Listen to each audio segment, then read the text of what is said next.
Ha ha ha, ewan ko sa'yo. Dat. Kung makapaglait ka sa pamilya parang may utang na loob sa'yo, ha ha ha. Pag tumulong-tulong walang sumbatan, ha ha ha ha ha ha ha. Ano daw? Sabi ni Gats Almadel Rio. Rivers! Oy, bagong basher natin nakapasok mga kabady. Welcome sa aking content basher. Ito lang masasabi ko sa iyo bago ka mag ha ha ha ha ha. Sabi niya, kung makapanglait ka sa pamilya, parang may utang na loob sa'yo, ha ha ha ha ha, dat. Unang-una, pinanood mo naman siguro video ko, di ba? Kaya ka nakapag-comment. Nakita mo bang nilait ko doon sa content ko ang pamilya niya? Nasabi ko lang doon na wala silang utang na loob, pang lalait ba yun? Yan ay ang katotohanan lang. Oo, wala silang utang na loob sa akin. Bakit? May sinabi ba kung may utang na loob sila sa akin? Walang iyak. Pag tumulong, tulong lang, walang sumbatan. Ha ha ha ha ha ha ha ha. Ha? Ha? Ha? Alam mo kasi, sino ba pangalan nun? Alam mo kasi, Guts, gamitin mo din sana utak mo. Hindi porket nakapagsalita kami kung ano yung tinulong doon ni Kalingap sa kanila, panunumbat na yun. Yan ang mahirap sa inyo eh. Yung nanay mismo, ni Beyonce, si Hansel, Pita, Rebisco, Bravo, ang nagpapasimuno para mapag-usapan at pag-usap-usapan sa social media, kapag sinagot kayo ng katotohanan, para sa inyo, panunumbat na. Hindi sa panunumbat yan. Sinasagot lang kayo, batay sa kung ano ang katotohanan. Tawa ka ng tawa, pero naiinis ka. Dahil nakokontent namin si Beyonce nyo. Hindi naman nakokontent yan kung hindi nagbibigay ng dahilan para i-content siya.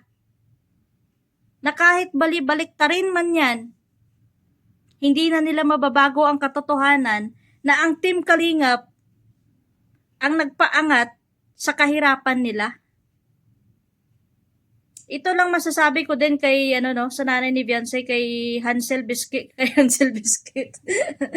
Hansel Pita, Rebisco, Bravo.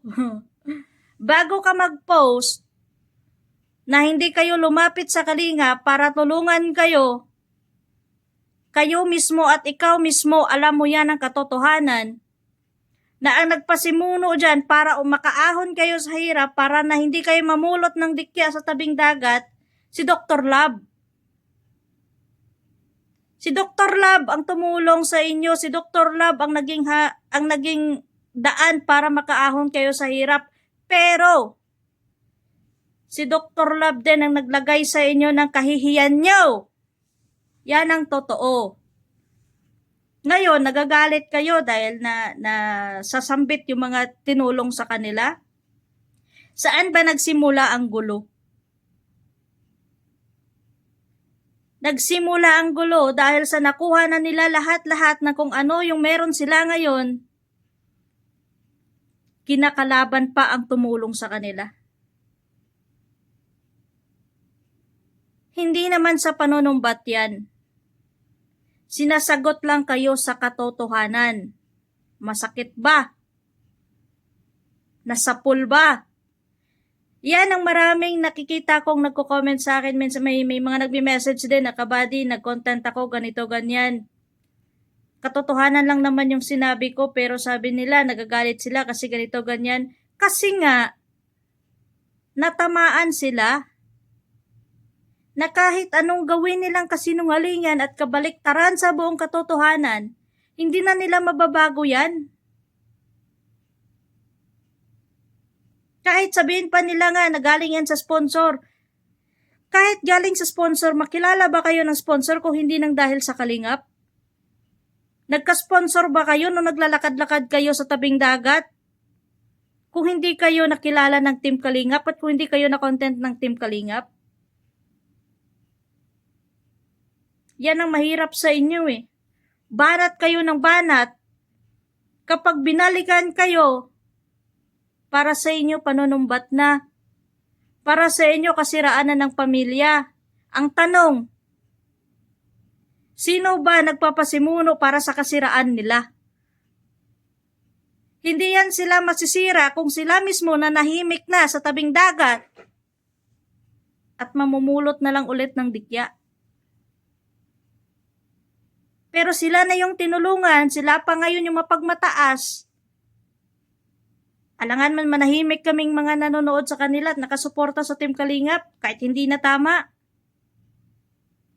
Nagagalit kayo dahil kinokontent namin si Viancy dahil naman sa pinagagawa niyang katangahan. Hindi kami ang sumisira sa pamilya nila. Sila mismo ang sumisira sa pamilya nila dahil sa kabobohan nila. Ngayon, ipinagtatanggol nyo. Darating ang panahon. Pag sa inyo ginawa yan, baka dyan kayo magising sa katotohanan. Kasi kahit sino mga kabady, kung hindi gawin sa'yo mismo yan at hindi mo maranasan yan, hindi mo maintindihan kung ano yung sakit at kung ano yung maramdaman mo sa nangyaring ganyan. Or, kinakampihan mo sila dahil kahit mali na, dahil ganyan din siguro yung ugali mo. Ganyan din siguro yung gawain mo sa kapwa mo. Ako, naging reactor nila ako, nagre-react ako sa content nila, nagbibitaw ako ng mga salita, batay din sa kung ano naranasan ko. Pero hindi sa panunumbat yan. Yan ang sinasabi na pasalamat ka dahil natulungan ka ng kapwa mo kahit hindi ka nila kaano-ano. Imbis na magpasalamat ka, kinakalaban mo pa. Na kung tutuusin, mas marami pang mas nangangailangan at mas deserving pa na tulungan sa kung anong naitulong sana sa inyo. Yan, tandaan mo yan, Guts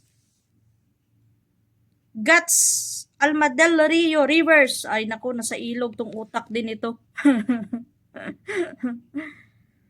Pag-isipan mo ng maayos, balansehin mo yung sitwasyon. Sila mismo ang gumagawa ng kasiraan nila, hindi yung mga taong nagre-react dahil sa Kalingap. Dahil kung hindi nagpo-post yung nanay niya na si Hansel, Vita, Biscuit, Bravo, Ribisco, wala naman silang makokontent niyan. At sumasagot lang naman kami batay sa kung ano ang katotohanan. Pero kung nasa pool kayo at patuloy yung pinaglalaban yan, bahala kayo makipagtanga-tangahan dyan sa puro kasinungalingan. Choice nyo yan eh. Alam nyo ng tanga, pinaglalaban nyo pa, edi maglaro kayo ng tanga-tangahan dyan.